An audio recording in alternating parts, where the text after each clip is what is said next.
not number two. If I'm not the one, I'm uncomfortable. See the competition I've been running through. Leveled up, I only see him in my rear view. Yeah, I'm ballin', yeah, I'm ballin', been ballin'. Yeah, I'm ballin', yeah, I'm ballin', been ballin'. I'm winning, get buckets from the court side to the nosebleeds, yeah, they love it. I'm winning, get buckets on the first in and the last out, see me coming. First take, I'm hotter than hot. Hotter than some boiling water, I bubble the pot. Team full of ballers, baby, we winning a lot. I'm like Curry with the rock when I get to my spot. I'm tapping in, I'm passionate, this is what passion is. This here, nah, this is no accident. From the start to the finish, I'm cashing in. I am number one, not number two. If I'm not the one, I'm uncomfortable. See the competition I've been running through. Leveled up, I only see him in my rear view. Yeah, I'm ballin', yeah, I'm ballin', been ballin'. Yeah, I'm ballin', yeah, I'm ballin', been ballin'. I'm winning, get buckets from the court side to the nosebleeds, yeah, they love it. I'm winning, get buckets from the first in and the last out, see me coming.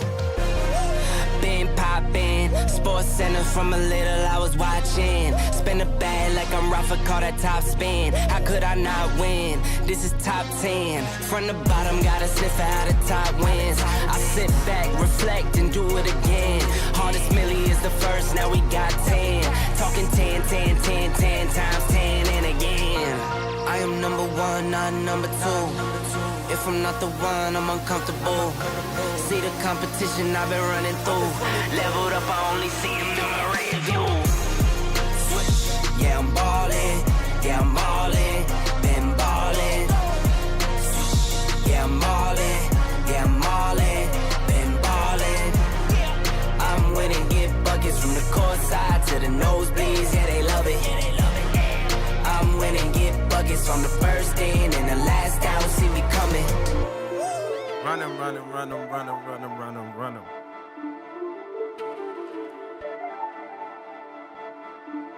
Yeah, just run 'em. I'm on the mezzanine. I go so hard just to fuck up my enemies. Don't need revenge when success is the remedy. Ain't for the top, I'ma do 'em like Kennedy. Mixing champagne with their Hennessy. They falling off, all these niggas is winning leads. Life gave me limits, I came out with simply. Look, I don't associate, no, we can't congregate. Focus like number 8, my shit is infinite. Move out the trauma, my therapist healing it, Know that you feeling it, I'm just too ill with this, Came with the bass and I'm slapping you niggas, I feel like I'm willing this, Look, knocking the kill them all at the top of my bucket list. None of you on my fucking list. I go so hard when I come like this. Look, yeah, I go hard and I run up the numbers. Grinding the winter to fuck up the summer. Telling you niggas beware that I'm coming. Coming from the bottom, now stepping on the neck. I've been working, I've been grinding. I need all of my respect. Get it, dollars, yen, euros. Now really cash it, check.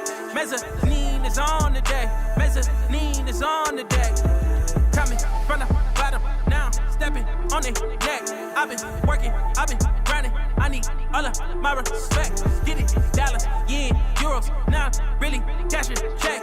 Mezzanine is on the day. Mezzanine is on the day.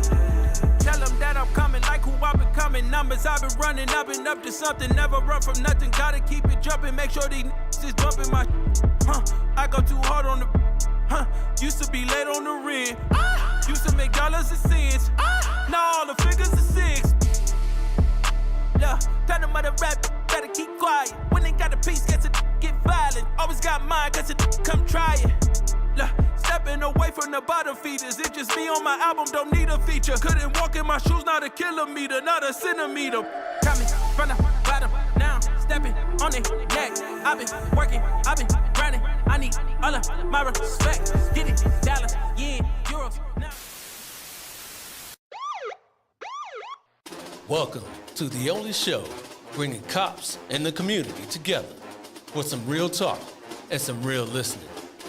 This is uncut. This is uncensored. This is Black and Blue Live. Hey, Black and Blue fam, welcome to Black and Blue Live. I am your host, Dale, like it says right there on the banner there. Hey, welcome to the show today, man. It's been a minute. I appreciate everybody for coming on and checking us out. We are exclusively today on YouTube, so hey, make sure, I'm sure you heard it before, smash those like buttons, like, share, subscribe to the show real quick, and make sure everybody checks out the show because I got a good one for you here today. Today is Monday, and I also want to, before we get ready to talk about what we're going to talk about here today, it's also Jackie Robinson Day, breaking the color barrier for Major League Baseball. So I wanted to give a shout out to Jackie Robinson for doing that. And it's also National Dispatchers Week. So, they take care of us in law enforcement out there in the field by, getting this timely information. It's a thankless job, but I wanted to thank any dispatcher out there watching the show today. So, hey, I appreciate you. Let's move right along. So like I said, I got a real good one for you today. This is a leadership show, Leadership Sessions number 10. I've been doing this for 9 other ones. And I got some law enforcement leaders from across the nation, and we're going to talk about leadership and some other things. So, hey, let's get to it. All right, my first guest here is the chief of police in my home state, where I originally came from. I'm out in California now, but I originally hailed from Ohio. So everyone, please help us welcome to the show, Chief Wayne Hudson. Good evening, everyone. Good evening. How you doing, sir? My name is Wayne. I'm doing well. Blessed to be here. Blessed to be here. I appreciate you. Tell everybody a little bit about yourself and where you do and where you do it. Well, my name is Wayne Hudson. I'm the chief of police for the Shaker Heights Police Department. Shaker Heights is about northeast Ohio. We're right outside of Cleveland. I'm originally from the Omaha, Nebraska area where I spent 27 years with the Douglas County Sheriff's Office, retired last year, January 4th, and was here January 9th, sworn in as the police chief on January 22nd. Love this community, love this department. Okay. Have you ever been to that area before you came out there to work? I have not, no. It was one of those deals where I was going for a certain position at home. God shut that door, but opened up the door to this one, nationwide search, and I was blessed to receive the position. All right. Well, congratulations. I'm sure you're doing great things out there in Shaker Heights. Thank you very much. Absolutely. Next guest here is the chief of police for the Detroit Public Schools Police Department. Everyone, please help me welcome to the show, Chief LaBritt Jackson. How you doing, sir? All is well this afternoon. Very honored and appreciative to be here. Great. I'm sorry. Did I pronounce your first name right? Is it LaBritt or LaBritt?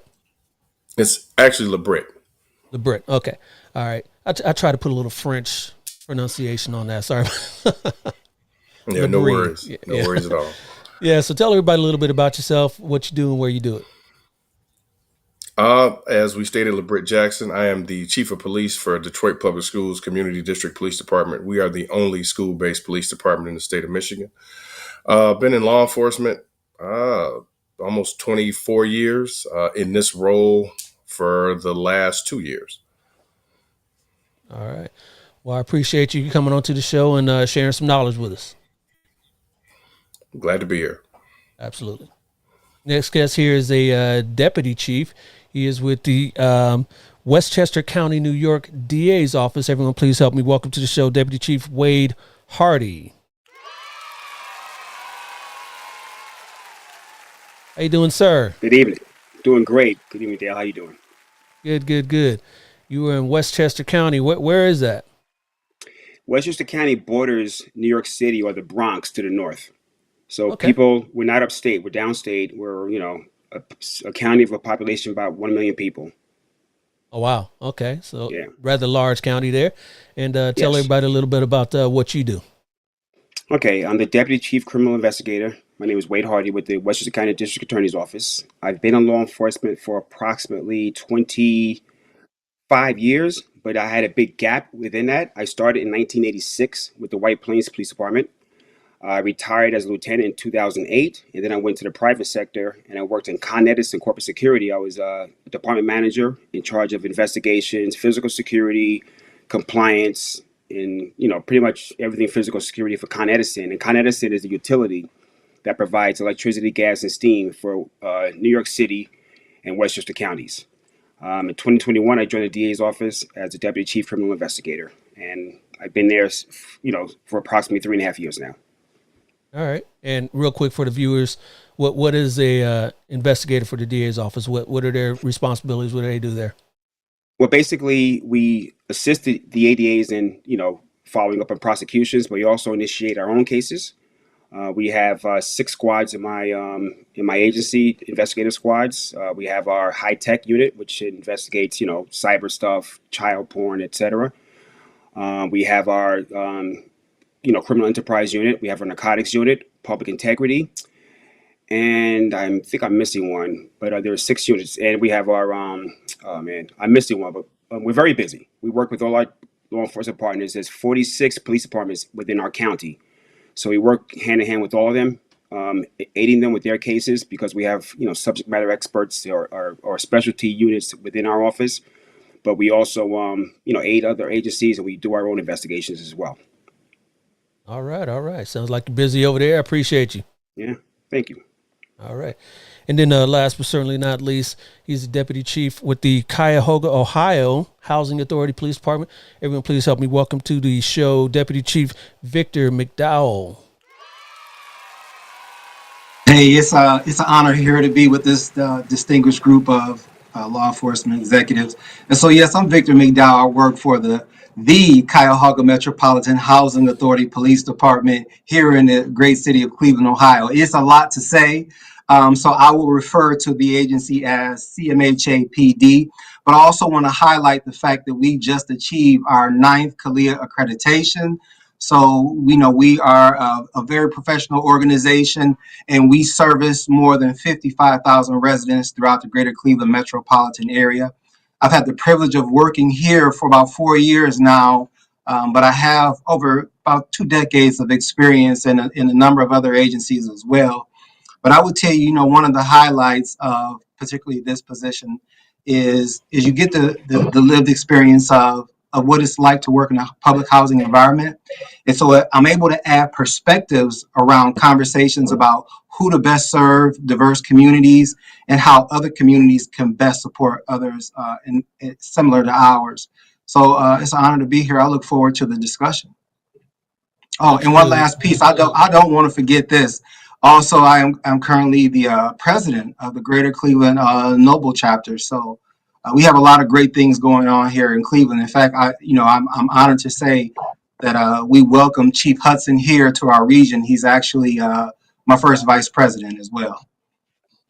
All right. Well, thank you all, gentlemen, for joining us to the show, and let's get to it. All right, so this discussion here, we're going to bring up a bunch of topics here today. But if you guys out there have anything that you want to bring up for the Chiefs here, make sure you leave it in the chat, and I'll be sure to get it on to the gentleman here. But my first question is here today. Hey, you started to talk a little bit about what you do and all that, but let's talk about your journey to being a leader in law enforcement. So we talked a little bit off air about, not a lot of us, people that look like us, people of color, being in positions of leadership, let alone, in the law enforcement profession altogether. Let's talk about your journey and what do you see as, potential growth for people of color, people that look like us in leadership positions. We'll start with you, Chief Hudson. Well, my journey to this position, I took a little awkward path here. Graduating from high school, I really didn't know what I wanted to do. Luckily, I was blessed to have a neighbor that was in the Air Force. So joined the Air Force, did 6 years in the military. When I got out of the military, I went to Wayne State College and finished my degree. And then I joined my department as a volunteer, as a reserve deputy. And I love a challenge. I was challenged early on about making rank. So I took that challenge on and knew that I can have a greater impact on my community if I was to go through the ranks and then have people that I can that respond to me and that I can lead and that way I can help bridge that gap between law enforcement and community. So I promoted all the way up. I got to the second in command of the Douglas County Sheriff's Office. I ran for sheriff in 2022. God didn't see that to be my path, but he did see a path here to the Shaker Heights Police Department. So I'm blessed to be here. I feel that I was put here for a reason, and that is to build that gap, build that bridge between law enforcement and this community here, and along with assisting others in this area to seek out higher positions. I know we're going to talk about it later on, but I brought certain programs here that I think are going to be very beneficial to individuals here seeking out leadership positions in law enforcement, because we have to get more African Americans in those positions. Absolutely, we do. Absolutely, we do. And that's part of the reason why we're doing this stream here today. So I appreciate you. How about you, Chief Jackson? Talk about your journey. Similarly, mine did not start in with any aspiration to be in law enforcement. In undergrad, I was going to school for medicine. I wanted to be a doctor. Found out how expensive med school was. So at the time, I graduated high school in '95, and Detroit Police Department was recruiting really heavily. So as I'm a broke college student, hearing about how much they were recruiting, joined the best police department in the country, and all of that good stuff, I said, well, I'll take a couple of years off of my dream job, and then I'll go back and get into medicine. So I got into law enforcement. I was about 21, 22 years old and fell in love with it. Started in Detroit Police Department, left that department and went to a suburban agency. And their most rewarding assignment I had was working as a school resource officer. I was a school resource officer for about 6 years. And I tell everybody, for 6 years, I didn't go to work. I went to the station, I got a car, I went to the schools, and then, my saying was, I'm trying to save the world one email at a time. So found that to be very rewarding. Promoted, rose to the rank of lieutenant in the suburban agency, and was actually looking for adjunct professorships to do some teaching, and saw the deputy chief position in my current agency was open. Talked to the wife, and she said, what's the worst that can happen? You get the job. So saw it as an opportunity to basically lead a department to do what I absolutely loved, and that was to be the second in command for a police department of school resource officers. So I was awarded the position, and then after about 9 months, I was elevated to chief of police. So there I have been. And again, it's probably one of the most rewarding assignments I've had. I think very audaciously. I believe that from the role that we have as this smaller agency within a much larger agency, we can change the trajectory of lives every day. We're in constant contact with these young people. We see them on their best days. We see them on their worst days. And we can shape their view of law enforcement just from a kind word, a little bit of love here and there. So that is it in a nutshell. Yeah. I really appreciate the job of a school police department. I was an SRO, like you said, you were. I did that for 4 years, and it was really fulfilling. So, hey, I appreciate you. Yeah. Chief Hardy, let's talk about your journey. Thank you. Sure. When I was younger, I really didn't like police officers. I was one of those guys that felt they pulled me over for no reason. I was harassed by them. I just felt like, I didn't really know any personally, so I just didn't think they were. I didn't have a desire to be a police officer.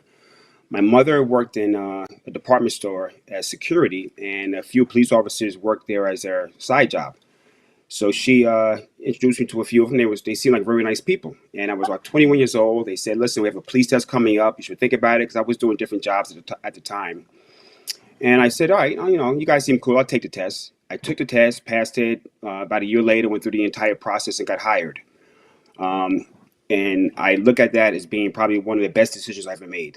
It's been phenomenal. I had a phenomenal career. The job is amazing. The police work is so rewarding, and I encourage young people all the time, consider taking the police test, consider law enforcement as your career. I started, as a patrolman. I went through the narcotics phase. I did narcotics for probably 12 years. And then later on in my career, I got promoted to sergeant. I was a patrol sergeant. And then I went into community policing. And to me, that was the best part of my career, working in community policing. I was the head of the unit. I was working with young people. I was working with community groups, stores, churches. And I saw that the work I was doing in narcotics, arresting people after the fact, It was definitely needed.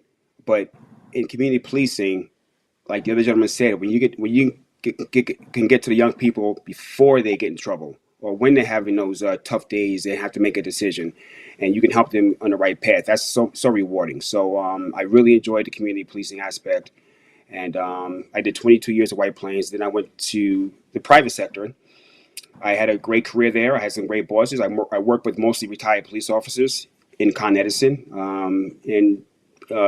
In 2020, after everything was going on with the social unrest after George Floyd, the DA who was running for election was, doing a lot of good things, trying to rebuild police and community, relationships. And when she won the election, she offered me a job because of the stuff I was doing, as far as, with you mentioned Noble. I'm a member of Noble, but I'm also the vice president of the Westchester Rockland Guardians Association here in New York. And we do a lot of community work, and we've been doing it for years. So during 2020, we were very active. And when the DA was running, we did some things together, and she saw the work I was doing, and she offered me a job. And she said, your main job is to help continue doing what you're doing with the Guardians, but help rebuild police community relationships. And, I've been doing it ever since. So I love the job, and that's pretty much my journey. All right. Sounds like you're doing good work over there. I really appreciate that. Thank you. Yep. And last but not least, hey, DC McDowell, tell us all about your journey and into leadership to your agency. All right. So my journey is similar to everyone else's so far, but I was washing cars. And what's unique is I was washing cars in the inner city, and I was washing the police cars. And so, like many of you, I can't say that I had the best idea of law enforcement, particularly because around 1999, having a close family member die in police custody, which if it were present day, it would have been a George Floyd incident. So I had a little apprehension, but it's because of those officers who were coming to get their cars washed, who actually took the opportunity to share the joy of their job, but also to encourage me. And so I think it's important to, as I kind of reflected on my career, I reflected on the fact that I was approaching this from my own bias. And because one interaction was enough to change my perspective, in addition to the fact that it was 0 degrees that year I was washing cars. So at that moment, I said, I got to do something different. But what's interesting is, when you're a young African-American man working in a community, what's ironic is that the owner of the car wash told me that this was the best job that I was going to ever have. And so he was angry that I was quitting because he was like, how dare you quit? But from those experiences with those police officers, I will say this was in 1996. I started my career with the Cleveland Metropolitan School District Division of Safety and Security. That's really where I got my footing, because I said, if you can work with inner city kids, you can pretty much work anywhere. From there, I attended police academy, eventually was hired on with a small village.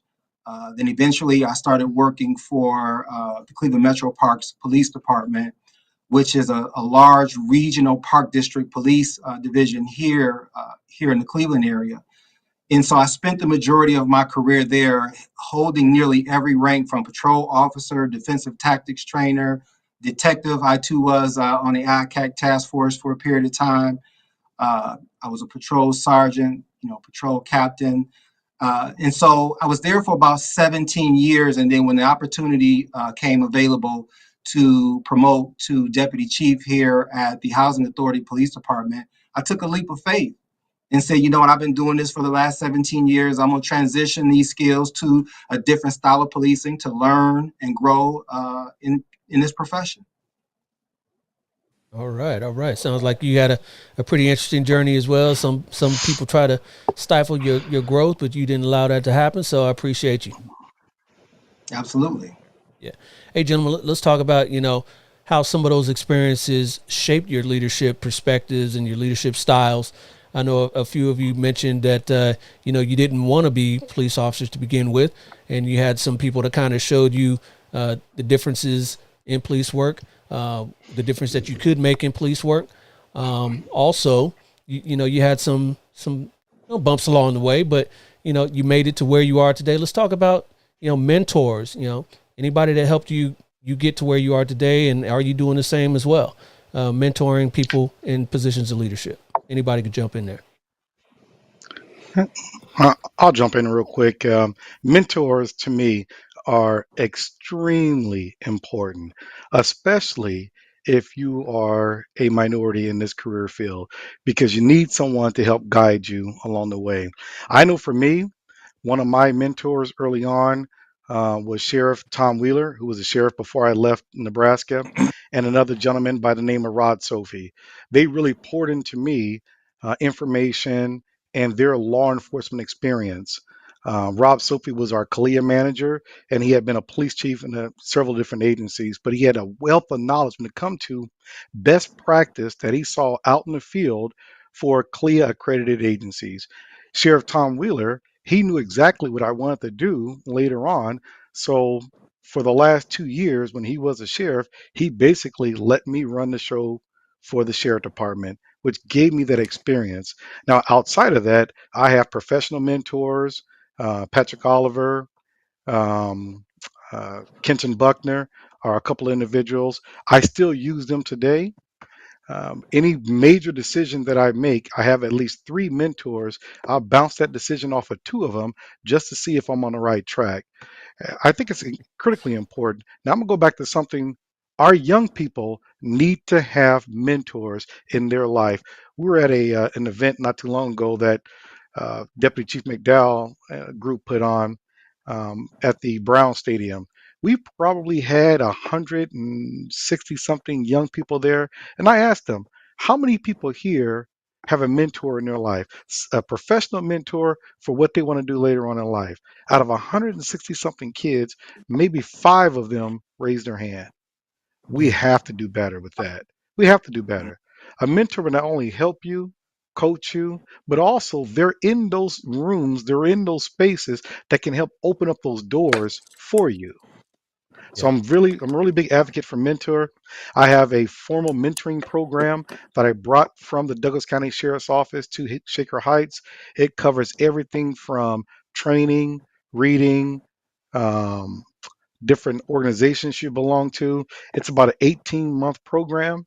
Um, I've seen results in my previous agency, and I'm already seeing the results here. And that's something that Victor and I, Chief McDowell, we're going to bring to the local area with our Noble chapter and getting people ready for the next level of assistant chief and chief's positions. Nice, Absolutely. nice, nice. Right. And I want to give credit to all the appointing authorities who gave me the opportunity to serve. That's first and foremost. Regardless of the person's racial makeup, I think we need all types of individuals to pour into us because they're going to give us the opportunities that sometimes people aren't always going to lend themselves for you. But I also want to highlight the fact that Noble has a Noble CEO mentoring program. There is an application process. This is through Noble National, and it absolutely helps up and coming leaders prepare for these opportunities. But I think it's also important that we also prepare those opportunities for those coming up under us. But what's interesting is, as Chief Hudson asked a question to young people, I think if you ask the average officer all the way up to lieutenant, how many have mentors, I would imagine that very few would raise their hand, because mentorship and coaching is still something that is still growing in the field of law enforcement. Most law enforcement agencies, if as you know, they promote through civil service process. Do you really need a coach or a mentor? For us, we do. But for most, they just figure if I understand the organization well enough to pass the test, that's the minimum qualifications to move forward. But what we're talking about is how do you present yourself as the best candidate? But to learn, you're going to have to put yourself in diverse circumstances where you're going to challenge yourself personally to grow. For Yeah, sure. Absolutely. I agree. Mentoring is very important in law enforcement, within the agency, especially with chiefs and people of our rank. Mentoring younger officers, young sergeants, young lieutenants, young captains, just to help them become better for the people that they're overseeing. But one thing we're doing here in Westchester is we have this thing called GEL, Guardians Enriching Lives, and it's a joint venture between the Westchester County Department of Probation and the Westchester Rockland Guardians, who are Westchester Rockland Guardians are active and retired police officers, correction officers, probation officers, and parole officers.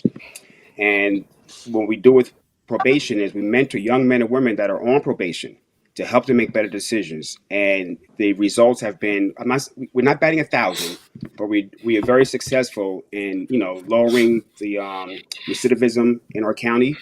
These young men and women are getting job training. They're getting jobs. They're making their appointments and staying out of trouble. They call us when they're having a situation where they need somebody to help them, figure something out. And we meet monthly. And it's like I said, people from the organization who are active and retired in law enforcement are meeting with young men and women, mostly of color, and just helping them figure life out and just giving them that time, that attention. They know that somebody cares about them and they have someone, shoulder to lean on. Actually, we meet again this coming Wednesday, and we're going to bring food. We're bringing like this big spread, and we have a speaker coming in from Chase Bank who's going to talk about financial planning. And it's phenomenal. We've had young people come back who, one guy is working construction. He was arrested a few times, he's on probation. He went through the job training program, and now he's doing construction, working 6 days a week, 8 hours a day. He's tired as hell after work, but he is happy. And he came back, and when he came back and gave his story, other young men in the room was like, how do I sign up for that? So it's a phenomenal program, and I think, we have to promote mentoring, not only within our organizations, but outside in our communities as well. Love it. Love it. Let me get on a comment real quick. First comment of the day that comes to us from a Dance by Sharan Studios. I hope I said that right. Says, after hearing your journey, now your leadership, can you give a previous story, provide a current thought or message when approaching or having conversations with black males who are hesitant about, and continues with that, about law enforcement? I'll take that one. The key is just being present. The perception that some people have towards the police, some of it's rightfully so. There was a song made by NWA in the 80s, and I never was offended by that song. My position was, let me not do the things that make people feel that way about me. So it's about more or less consistency versus up on a young African-American male who has the preconceived notion about you doesn't always work. But you have to show, like anything else, you have to be consistent with your involvement. When I worked in the schools, I had a young man, great young man, but he was troubled, if you will, had issues with authority, not just the police, but authority in general. And I would always make it my business to speak to him every day. Just, hey, good morning, how you doing? And he wouldn't speak. So after about a couple of days of this, I asked him, I said, hey, man, it's customary that when somebody speaks that you speak back. He was like, why are you always talking to me? I said, that's what men do when we meet each other. I'm not afraid of you. You have no reason to be afraid of me.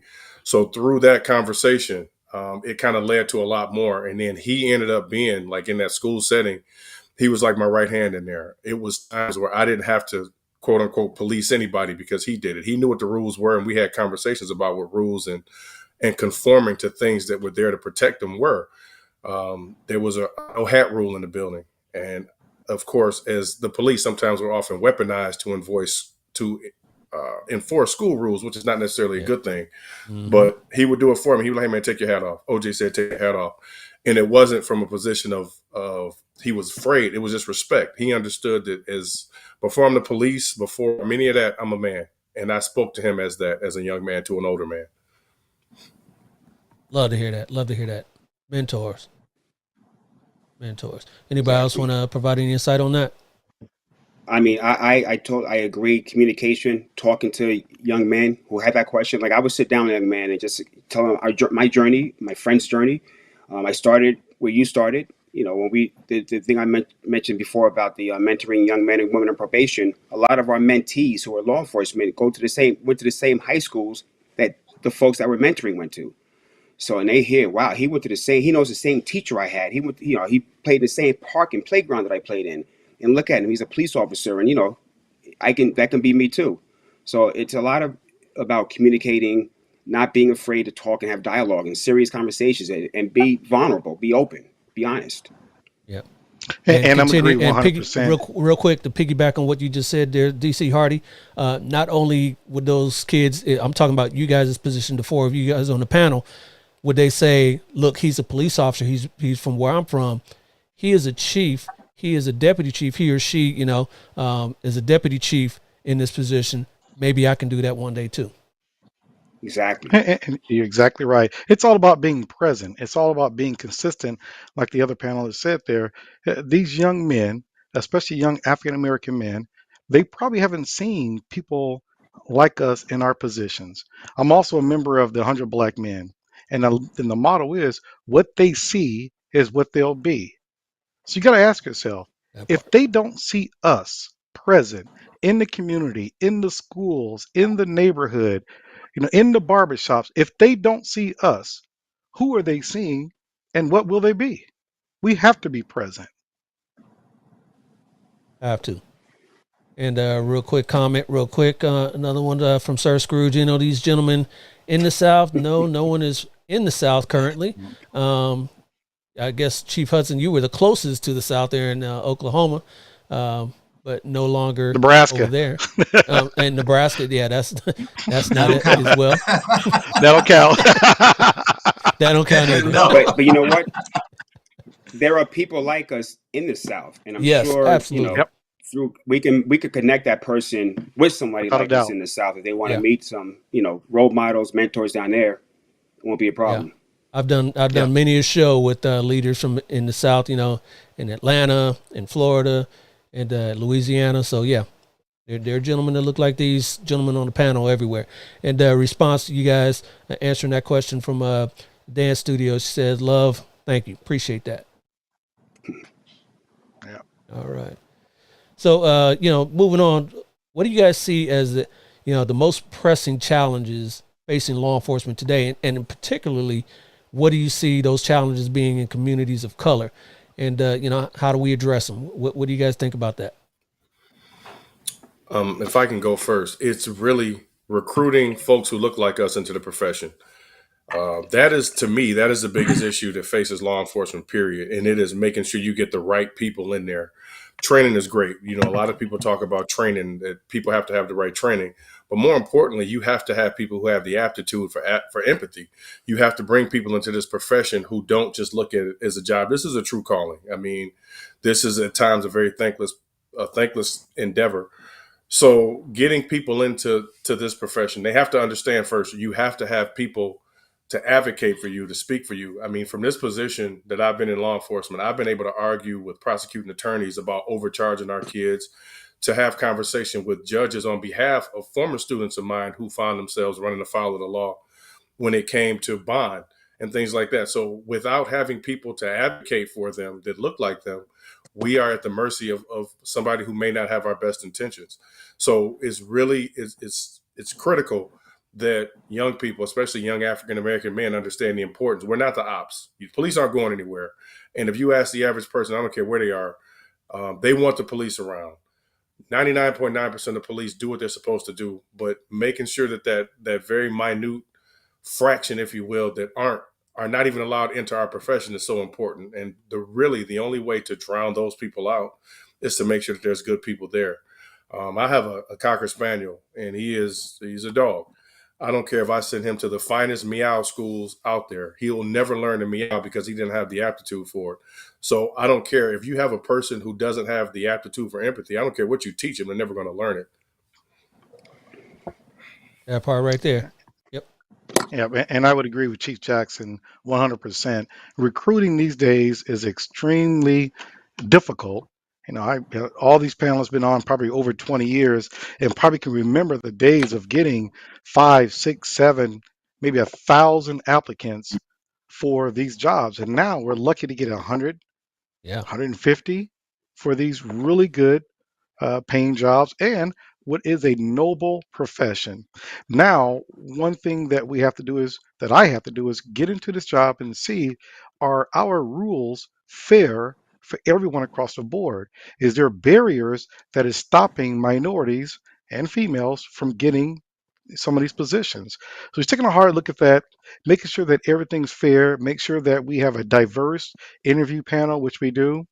And then taking a hard look at my numbers and seeing, is there the ability for me to diversify to my department? One thing I do like about my department is they changed from a rule of three, which means you can only look at the top three candidates, to the rule of 20. Because I don't care what anybody say. I've been doing this job for over 30 years. There is very little difference, if any, from someone scoring a 98 to someone scoring a 92 on a test. Yep. And sometimes it comes down to that if they're going to be in that zone where they can be considered for a position. So as a chief, we have to get through, we have to look at our departments, look at our recruitment process, our testing process, our selection process, and make sure that it's fair across the board. Yep. Yeah. Yep. You know, Yeah, the other and challenge one, is, oh, the other challenge is that people have more opportunities than, than I had, 20 some years ago. Who would have thought that someone would say, I'm gonna grab a computer and a microphone, start a podcast, and that's how I'm gonna make my living? Before it was get a job, you work that job. Yeah, exactly. You work that job, and that's all you knew. That became your identity, was to work. But now kids have, all people have more options, and so we're competing against a generation, a workforce generation that law enforcement and the military, working in factories, or working for the government, those are no longer top of mind jobs, or even working from home. Who would imagine that? But from a minority perspective, especially working in an environment like mine, you're already, recruiting to a population who meets every inequity that you could imagine, from education, health disparities, child infant mortality rates. And now you're saying, how do you take that person who's already dealing with their own trauma and transfer them into this profession where you're going to deal with other people's trauma? So there's so much work that goes into recruiting a police officer than just saying, raise your right hand, take an oath of office, and we'll give you a badge and a gun and a police card. Yeah, absolutely. and getting back to the part about the difficult, for law enforcement today in communities of color. Another thing we have to remember is to build equity within our local community, because if a situation happens nationally, one of the chiefs said, 99.9% of police officers are hardworking, honest, and full of integrity, will never hurt anybody. Those kind of officers. You have that one officer that could be 1,000 miles away, he does something that makes national news. Now, locally, you may have issues. So if you build build equity locally through community policing efforts, all kinds of initiatives, then when things happen in another state, you don't have to worry about your community acting a certain way. We've had situations in 2020 right here in my town in White Plains, New York, where there was a rally, and some of the folks that are attending from out of town, and they were actually approaching some police officers, and some of the local people from the black community stood in front of the officers and said, this is not happening in our town. And they said, if you're not from here, you have to leave. And it was on Facebook Live, and I was watching, and I was like, wow, I couldn't believe it. But it was because here people know that the local police aren't the police that did, whatever, murdered George Floyd or did whatever. They know that the police here are good. So if you build local equity and have open lines of communications, and you're transparent, and you should be able to avoid having these situations. As far as recruiting, I think recruiting has to be a 24/7, 7 days a week, 12 months a year, 52 weeks a year job. You have to always recruit. Not just, sometimes you only see recruiting signs when a test is coming up. We're having a test in June, so we got flyers up. We're going to recruit. It's too late. You got to recruit continuously, and everybody in your department has to be recruited. They should go out there every day, making the job look good, promoting the organization, and recruiting. Every once in a while you have somebody say this job sucks. You don't want to be a cop. Hopefully those voices would be a little less overwhelming. But if everybody can be recruiter, I think we can get the recruiting game back going again and get people wanting to be a police officer again. Right. Yeah, it's interesting that you said that, DC Hardy, that it comes from within the agency as well. Because if you have a bunch of disgruntled troops out there, when they go out there and just on regular contacts, you can just see that they're not happy with their job. Somebody thinking about if they wanted to be in law enforcement, maybe they don't want to be law enforcement there because the officers, don't look like they're happy, let alone all the other issues with law enforcement. So, yeah, I appreciate But that's that. on leadership, though. That's on leadership. That's that internal procedural justice. If individuals inside your agency don't feel like they are heard, don't feel like they're respected, don't have the equipment that they need, so what do you think? What kind of product do you think you're going to have when they go to the street? That Oh, yeah. external procedural justice, they're going to take it out on the public, which isn't right, but that's on leadership. Hmm. Exactly. Yeah. Agreed. We're still dealing with human beings with human emotions. Exactly. Yeah. Yep. Another interesting thing that made me think about, you hear about the 99% that we were talking about of good officers out there that are out there doing good work, doing God's work every day. And it's that, minute 1%, not even 1%, 0.1% of officers that make us all look bad. You'll hear every day on social media or what have you. Why don't the good officers, if there are good officers, why don't they say something? Thing is, they do say something. We do speak up. It's just you don't hear about it because that's not a sexy story. The media is not going to be reporting on things that that we came out and we stopped this officer from doing something that he shouldn't have been doing, or that's not a sexy story. So yeah, it happens every day. You just don't hear about it because it's not sexy enough for the media. I agree. Exactly. 100%. Yeah. So we were talking about making those daily deposits into the bank of trust. How do we build trust between relationships between the community and law enforcement? How do we do that? We got to do that every day. How do you make those deposits? Every single day, from the leadership all the way down throughout the entire organization. Everyone should be out there building the brand for the organization, building that relationship between law enforcement and the community. As the chief, my people know they'll see me out there. I have walked almost every neighborhood in this community, or tried to, all hours of the day. You got to be available, and you have to have those hard conversations with those in your community who feel like they haven't been treated the best by law enforcement. You have to be able to listen to their concerns, take their concern seriously, and then go back, speak to your personnel, and again, have those difficult conversations, because I talk about sometimes when I'm pulled over. I know that I'm treated different until they find out who I am and what I do. And it shouldn't be that way. It should be, everyone should be treated the same across the board. So to build those relationships, you have to continuously make those deposits. You have to be out there in the community. Your people have to be out there in the community, and you have to provide those spaces where you can have positive interactions with people in your community. And that's a lot of community engagement. I know that Victor and I are working on a few things here. We've done a few things last year, and this year we're going to do even more to build a relationship all the way from elementary school to the grown-ups and seniors in our community. Every day you got to be working on that. Yep. So when I reflect on the question that you asked about trust, it really is about the leader's ability to be effective. And so one of the most difficult aspects of law enforcement leadership is how do you be effective? And so the core element of it is what Chief Hudson already said. To be effective, there has to be high focus on engagement behaviors where you're focused on people and outcomes. You can't only focus on outcomes because you need the people. So without those two working in tandem, it is very difficult to be an effective law enforcement executive. Agreed. Anybody else want to And jump in there? Yeah, I think also Davies. you have to promote cultural intelligence and emotional intelligence. Cultural intelligence, understanding that other people did not grow up in the same house you grew up in. Other people hmm do not have the same dad or mom that you had. They didn't go to the same church. They may not see things the way you see it. You have to understand, culturally, they're going to be different. And you have to appreciate that and learn and build on that.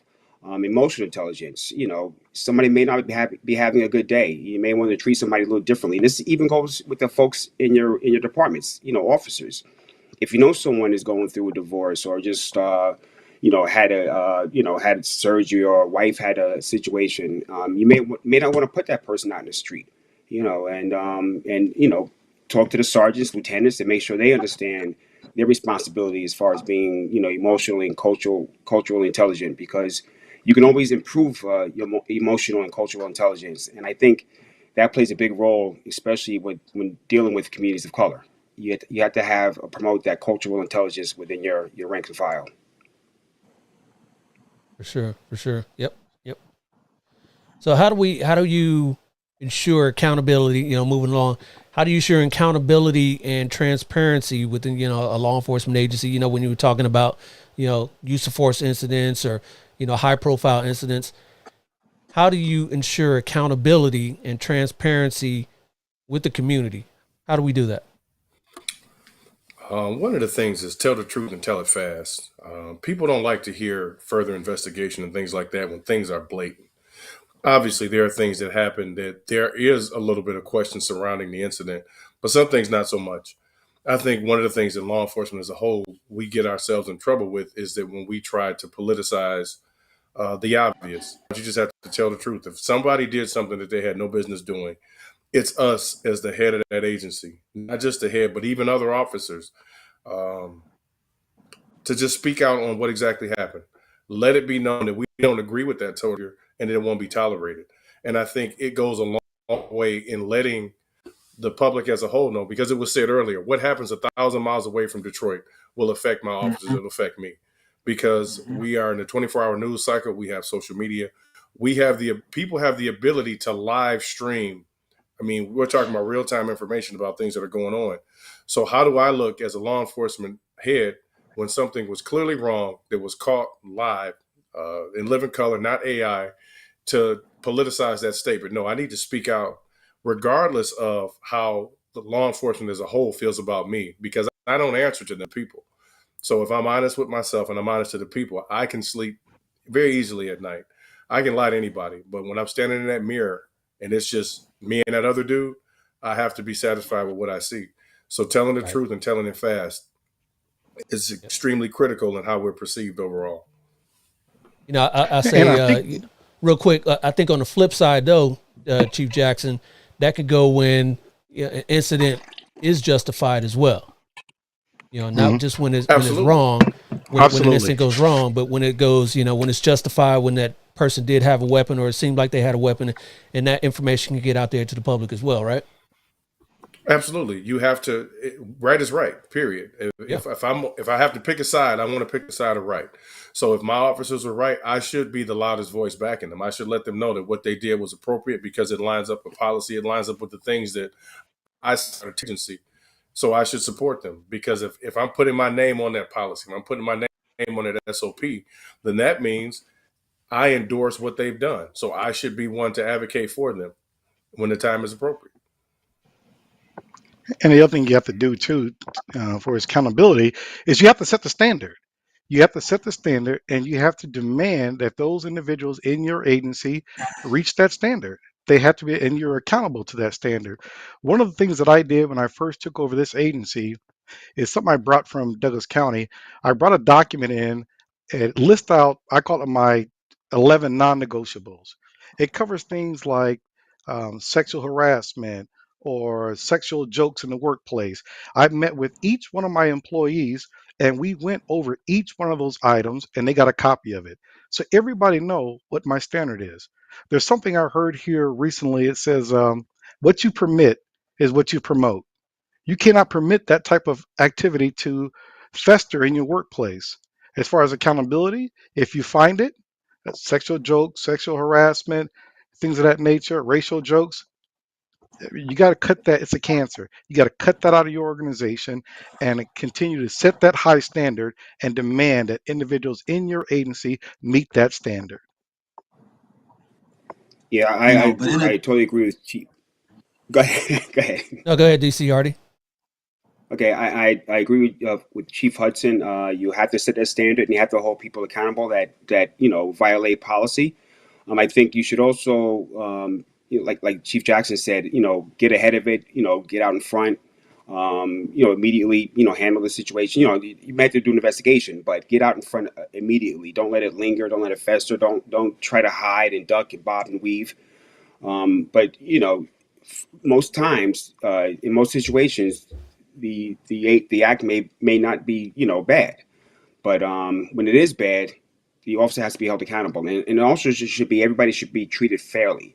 Sometimes they have that police officer that might be, oh, we like the guy, so we're gonna, like this one. You can't do that, because the person that is not in the in crowd, or the person that doesn't have a rabbi, or the person that doesn't have a hook or connection, they see that, and it's not fair. You have to set the policy, and any violation of the policy, they have to be held accountable. Maybe the punishment might be different because of past acts, but a violation is a violation, and if it's criminal, you have to definitely make sure it's thoroughly investigated, and get in front of it.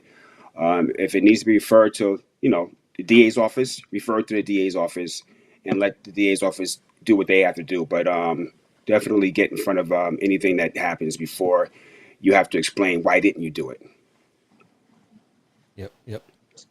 So to piggyback off of Chief Hardy, I think the perception of accountability is skewed depending on who is defining what accountability is, because as a law enforcement executive, it's my responsibility to make sure that I'm adhering. We have collective bargaining, so I have to adhere to that first. So where the community may have one definition of what accountability means, there's the due process that I have to follow regardless of where that voice is coming from, because we have to be fair and impartial in the administration of justice, both internally and externally. But the last point I want to make is, when it comes down to establishing accountability, the key is really to establish those reward systems so that we can reinforce the behaviors we want, and hopefully the culture becomes so rich that those outliers become obvious, and really they move on and go somewhere else before we get to that point. For sure. So, we're not perfect in law enforcement, although, the public expects us to be nowadays, especially with all the social media and all that 24-hour news cycle and all that going on. Let's talk about some mistakes that you made as law enforcement, coming up through your career, and even as leaders, that made you better leaders today. Are there any mistakes that you made along the way that you rectified, and now you are a better leader because of it? I'll start. This is not an easy one. No, it's not. But I know. Back when I was a sergeant, I ran a narcotics unit, and we were doing a search warrant, and I did not thoroughly review the folks that were involved, that the house they were going to search, and I wish if I had reviewed it, we would have probably not searched that house, or I guess approached the search warrant a little differently. So to make a long story short, we hit the house, and as soon as we got inside, I was like, oh boy, I just knew that it wasn't. I mean, nothing illegal. It was just the folks that were in the house. I should have checked, make sure there's no elderly in the house, children, etc. And that sort of check was left to the investigators. I was, swamped, no excuse at all, but I didn't check that, and I wouldn't have allowed the search warrant. Today I regret making that mistake. Does that go back to trust but verify? Exactly. I mean, like I said, it was nothing. Everything was signed off on. Everything was correct. It was just the folks in the house. We should have checked to make sure that certain people would not be there. If they were there, it wasn't worth it. For what we were going after, it wasn't worth disturbing the traumatic event that we caused people. It wasn't worth it. Yeah, real quick story on that behalf. I know I don't know about you guys, but I know a lot of agencies are getting away from doing search warrants, and even especially in my field of ICAC, Internet Crimes Against Children, we're doing a lot away with, actually hitting houses now. We're kind of, trying to see if we can take them away, in a car, and doing a T-stop on the car and roll them back at the house and things of that nature, because, a lot of it's not worth it. Yeah. Anybody else? That's fine. I'll That's go. fine. So no, I Like got one DC for you. said, So I think go Go ahead, ahead, DC DC. McDowell. Go ahead. so for me, I think one of the most notable leadership mistakes that I made is I'm motivated by progress. And so, having the opportunity to transition through different leadership roles, I kind of had this idea that once I got to a particular role was where I was going to make the greatest change. But the process for change is really the same. You have to meet the people where they are. And so I quickly learned that, at that time I pushed my staff too fast. But I quickly recovered from it in a way that it didn't derail the relationship. But when I think about all the things that we've discussed so far, I come into this profession with a lot of passion, with the desire to be all things to everyone. I think that's probably the first mistake that I made is just thinking that I can do that in itself. Yep. Chief Jackson. To DC Hardy's point, trust but verify. I think a lot of times you want to see the best in people, but when somebody shows you who they are, you really have to believe them. People are human. Some of the best advice I ever got was from one of the worst bosses I ever had, and that's have no greater expectation from anyone to be human. So you shouldn't be surprised when people are overly ambitious to the point of treachery.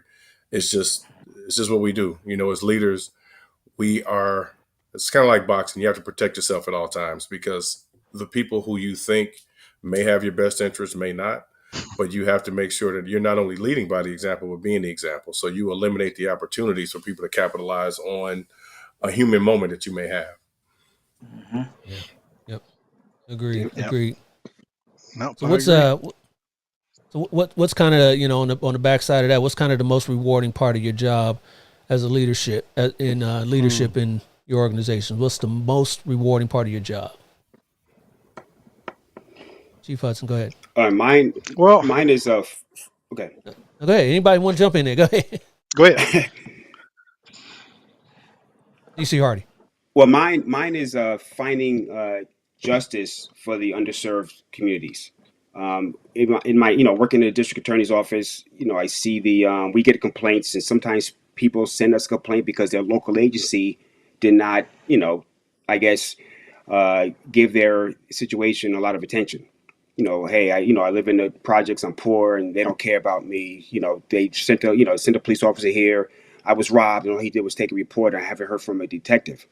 So, because we have investigators, I'll reach out to the agency and see what they're doing. And sometimes they are doing work. They just haven't gotten contacted the complainant again. But sometimes they may not have done any work, or they may just have written it off as a minor offense. So I'm able to sort of correct that. Sometimes I'll get my folks to follow through, or I'll get my folks to reach out to the local agency and say, listen, we'll help you with this if you want. So that's one of the biggest rewards I get to help make sure that people find justice in the criminal justice system. There you go. There you go. So for me, I have to start off by saying I'm the first African American police chief in Shaker Heights history. So with that comes a lot of responsibility and a Let lot me on give my you flowers shoulders. real quick, Chief Hudson. Here we go.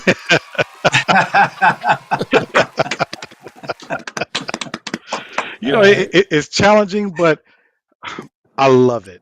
The most rewarding thing to me is getting out and about in the community and doing community engagement and just see the joy on some of these young kids' face when they see me in uniform. And most times I'll have like, candy or gift certificates or things of that nature. But having those conversations and just seeing like I said, the joy in these young kids' face, for them seeing someone the chief of police in their community, someone that they can look up to. To me, that's the most rewarding part of this job is just being able to have that influence on a certain particular part of the community that feel like they have not been treated the best. And at the same time, it's rewarding getting my agency to also get involved in the community, get involved in community engagement. Because once you do it a couple of times, it's like a drug. You love doing it. You love getting out there. You love interacting with the public. Love to hear that. Love to hear that. Anybody else? So for me, my biggest reward in the profession so far is the recruitment, selection, and promotion of officers who are really thriving and they're continuing to grow in their careers, because at the end of the day, we really need credible employees. Not just not we focus a lot on the police officers, but it's also the professional staff within our organizations who really help keep us operating. So being able to identify those individuals and to see their careers continue to grow is probably my number one reward in the profession. That's what's up. And Chief Jackson, real quick. For us internally, our department was best term I can use is benign neglect. Previous basically were retired on duty. So I, being the youngest chief that ever assumed this role, I'm a ball of fire. You know, I really like to get involved at the behest of my deputy chief. I'm always out. He's constantly getting after me, like, where you going? I'm like, hey man, I got to be out here. But it's really just seeing the buy-in, seeing some of the things that making the vision the operational reality, and not for my own benefit, because every decision that I make, the key has to be, how does this benefit the students of Detroit Public Schools? And if I can't answer that question with this way or that way, then it's a decision that I won't make. So really just seeing how the things that we're doing internally have almost an immediate external benefit, whether it be through intentional relationship building, doing different presentations from a public safety nexus to our students, to really just getting in there doing the work. And I tell them, I don't care about how many tickets you write. I don't care about arrests, so to speak. I do care about how many of our young students do you meet them where they are to get them where they need to go. So when I see that, you know, when I see kids who are interested in getting into law enforcement because of the work that we do, I think this is a job well done. Absolutely. Absolutely. And that's a good way to wrap up this conversation. I appreciate you gentlemen for participating on the panel, but don't go anywhere because you are not done. Like I told you in the pregame, we got a little something here for you. And this is family game night, gentlemen. All right, so family game night, and your category today, gentlemen, is follow the leader. Since we're tackling this leadership discussion here, follow the leader, that being exceptional leaders, whether they are real or fictional leaders. Rules of this game: you will try to guess the name of a well-known leader, whether real or fictional, from the 4 clues provided. The clues will appear on the screen one by one. If you guess correctly on the first clue, you'll get 4 points. If you guess it on the second clue, you'll get 3 points, and so on. If you guess it wrong, however, you will be locked out of guessing further clues on that question. All right? Don't yell out your name. Your answer. Your name is your buzzer. So shout out your name, and I'll call on you to answer the clue. All right? So your name is your buzzer. And lastly, the contestant with the most points at the end will be crowned leader of the pack. All right? So here we go. Clear as mud. All right, let's Clear as mud. Clear as mud. Here we go. Your first leader.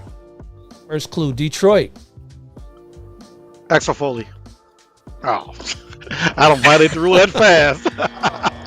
Wade. Yep. Was that Wade you wanted to say? Axel Foley? No, I was just telling him he should say his name. I was just... I'll let that one slide. Remember, your name is your buzzer. Second clue. Clue. Music. LeBrit. LeBrit, go ahead. Detroit music goodness. leader. Oh, it popped in my head and I can't. Oh, Third clue. Wade. CEO. Wade. Go ahead, Wade. Barry Gordy. It is Barry Gordy, yes. Oh, okay. That's right. Next clue would have been Motown. Music trivia. It is Barry Gordy. Yeah. You got that on the second clue, so you get 2 points there. All right. Moving on. Just like that, gentlemen. Here's your next leader. The captain. Nobody? All right. Mariah Carey. Wade. Go ahead, Wade. Derek Jeter. It is Derek Jeter, yes. What? 3 points for that. Wow. 1, 2, I would 3. have never got that. Next Me clue neither. would have been, yeah, he dated Mariah Carey. He was a shortstop. I remember that when he dated Mariah Carey. Yankee. Yeah, that's how you got it. That is Derek Jeter. Yep. Impressive. New York. That's true. That's true. There you go. That's true. Yep. All right. Next leader is Judge. Not Aaron. DC Wade. Jewish. Victor. Hudson. Judge Judy. Victor. Who's that? Judge Judy. It is not No? Judge Judy. Somebody else want to jump in before the next clue? All right. Next clue. Supreme. Last clue. The notorious RBG. Hudson. Hudson. LeBrit. Hudson, go ahead, Hudson.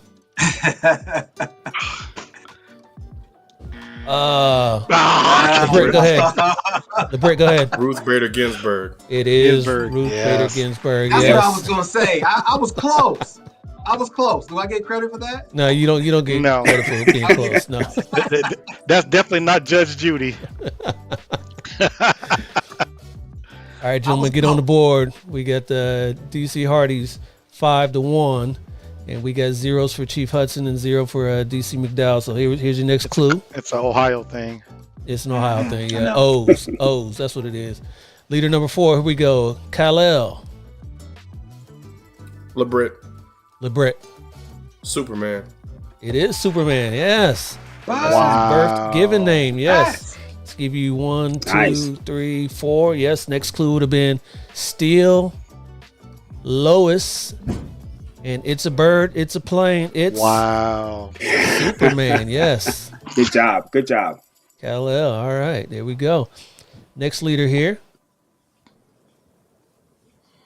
Nobel Prize. Incarcerated LeBrit. 1962 to 1990. LeBrit. Nelson Mandela. It is Nelson Mandela. Yes. God, dog, I was trying to get it. Man, I was 1, yeah. 2, 3 points there. All right. Yes. Next clue would have been President, South Africa, Nelson Mandela. Sure. All right. You guys are doing pretty good here. All right. Except for the Ohio gents. It's a whole nother joke The there. rest of us are observers. Leader number 6. Here we go. 3-time champion. WNBA.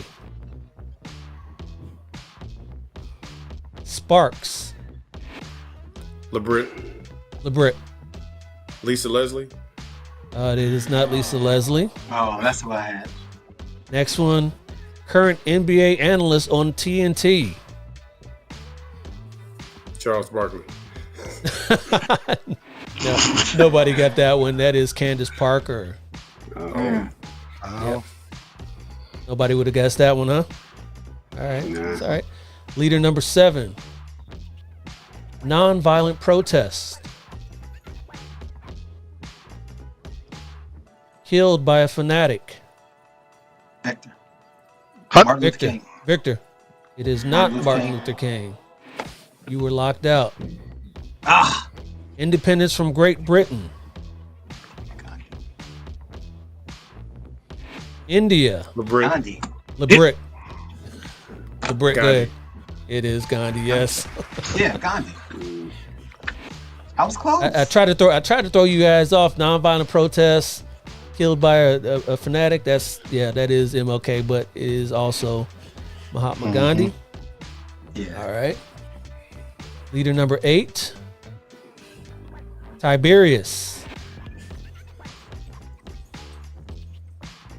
Sci-fi. Enterprise. LeBrit. LeBrit. Captain Kirk. It is Captain Kirk. Wow. Boldly go where no man has gone before. You got 2 points for that. Tiberius is his middle name for Captain James Tiberius. T. Kirk. Absolutely. James Tiberius Kirk. Yes, only us nerds will know that. Looks like Chief Jackson's running away with it. Come on, get on the board, Ohio boys. Come on, let's go. I know. Let's go. Got a few more here That's a for you. whole nother Leader number joke 9.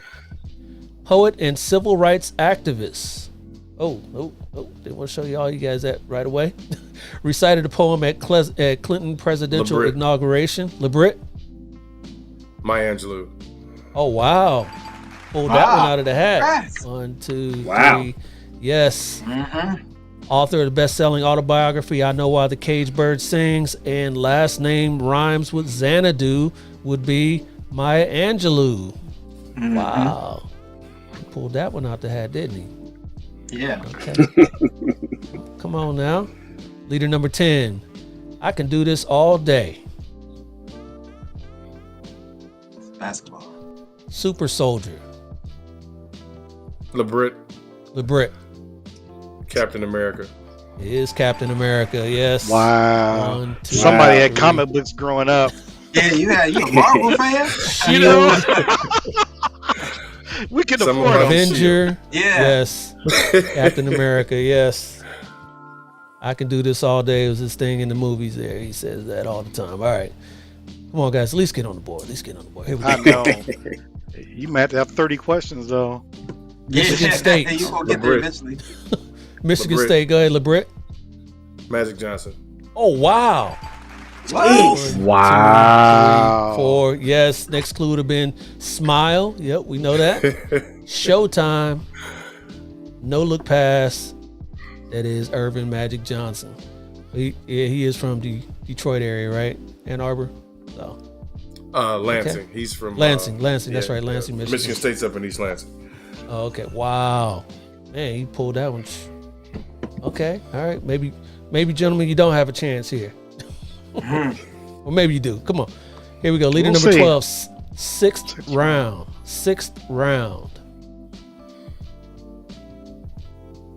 Giselle. LeBrit. Tom Brady. It is Tom Brady, yes. 1, 2, 3. Next clue would have been TB12. 7 rings. Tom Brady. And he's running away with this, gentleman. Come on, Ain't now. he? He is. Couple more. 44. Wade. Wade, go ahead. I was gonna say Hank Aaron, but No, Chicago. Chicago. 44, Chicago. Michelle. LeBrit. Victor. Hudson. President LeBrit. Obama. It was LeBrit. President Obama. It is President Obama. Man, I should have waited. 2 terms. Yeah. Barack He didn't Obama. say the full name. President Barack Obama. Yeah. This ain't Jeopardy. All right, 2 more. Here we go. 2 more. At least get on All the right, board. I'm getting on there. General. Hudson. General. Let's Hudson, give it to Brett. Hudson. Who Colin is it? Powell. It is. Wow. Powell. It is Colin Powell. Yes. 1, 2, 3, 4. Yes. Woo! From Harlem to South Bronx. Chairman of the Joint Chiefs of Staff. And Persian Gulf War. That is General Colin Powell, man. Secretary I of was State scared as well. for a minute. One more. All right, here we go. Last one here. Vibranium. LeBrit. Black Panther.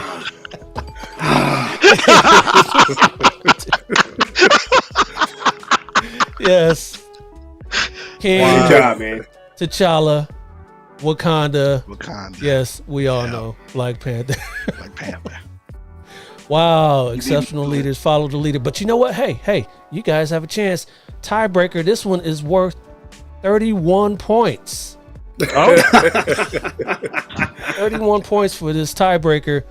If you guys, can get this, LeBron James passed Kareem Abdul-Jabbar to become the NBA's all-time leading scorer with over 40,000 points.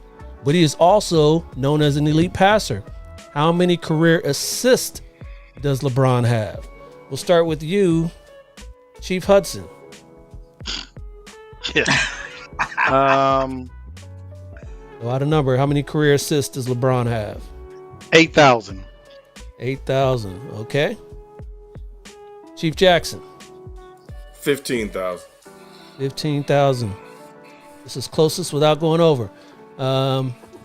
Chief Hardy. 15,001. 15,001. He be watching The Price is Right. Right? This ain't the Price is So Right. I know what McDowell's gonna do. I know what I would do. 12,000. 12,000. All right. And the answer is, gentlemen, 10,987. That would be Chief Hudson with 8,000. He guessed 8,000. Let's go all the way up to 31 points. So that means that Chief Hudson is the winner.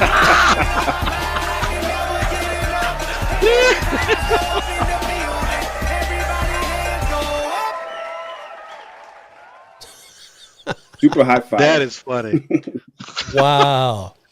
We know who the true winner of this thing is. That's okay. Yeah, we do know that. We do. We do know that, but I hope I appreciate you guys being good sports on that. Hey, before I get you out of here, how about some words of wisdom for our viewers here? We'll start with you, winner Chief Hudson. You know, I will say this here. Well, first of all, thank you very much for having me on the show. I really enjoyed it. This is a very good profession. It is a noble profession. We need as many qualified men and women to join us in this journey in building the relationships between law enforcement and the community. If you are a guardian-minded individual, now I tell people there's a guardian side of law enforcement and there's a warrior side. People want to say that it's 99% warrior. It's not. It's 99% guardian. If you have a guardian mentality, a servant mentality, please join us in law enforcement and help us protect our communities. Thank you. Absolutely. Love it. Love it. And semi winner, Chief Jackson. Go ahead, sir. Yeah, we're Yeah, we know who the real best winner was. piece of advice I got was from an Outkast song in the 90s. And as Chief Hudson said, if you want to change the world, you start from your corner. You can be extremely impactful in this profession. It's immediate results. You know, when you start talking about to change somebody's life, you can literally do it instantaneously. So if you have any doubts or if you have any aspirations, find somebody that you trust in the profession. Just ask them, you know, how do you feel about what you do? Mm-hmm. And I guarantee you, as long as you ask the right people who are doing it, not because this was the crap job or they couldn't find anything else to do, they will tell you they wouldn't do anything else. So I would highly recommend anybody who, if you don't know what you want to do in life, if you're kind of on the fence, you know, some of my more athletic folks who maybe their high school or college athletic dreams kind of ended, you're in perfect shape for law enforcement. You can make a big difference. So please go do it. That part. Chief Hardy. I agree with both chiefs. This is probably the most rewarding career that anyone can have being in law enforcement. It's going to get better. It's getting better. Like Chief Hudson said, come in with that guardian mindset and work, and have the warrior skill set, because 99% of the time you could be doing guardian stuff, building lives, making people happy and inspiring people. And at 1% of the time, if you have to, put the warrior hat on, you'll be ready for that too. You'll be well trained for that. But it's a rewarding career. I highly recommend. Consider it. Talk to an officer. Say hello. Ask him what the story is, and you'll be surprised how much you have in common with them. Indeed. And Chief McDowell. So I'm reminded of the statement by civil rights attorney Brian Stevens, is that when you want to change something, you have to get proximate to the issues that stand before you. And so for anyone who seeks to change the circumstances, whether it's in their life, their community, you have to get involved and get as close to the issue as possible as you can. As many of my colleagues said, take the challenge and join the public safety. There's a lot of opportunities for you. Agreed. Hey, gentlemen. Hey, I appreciate you coming up to the show. This was fun. Got some real good knowledge.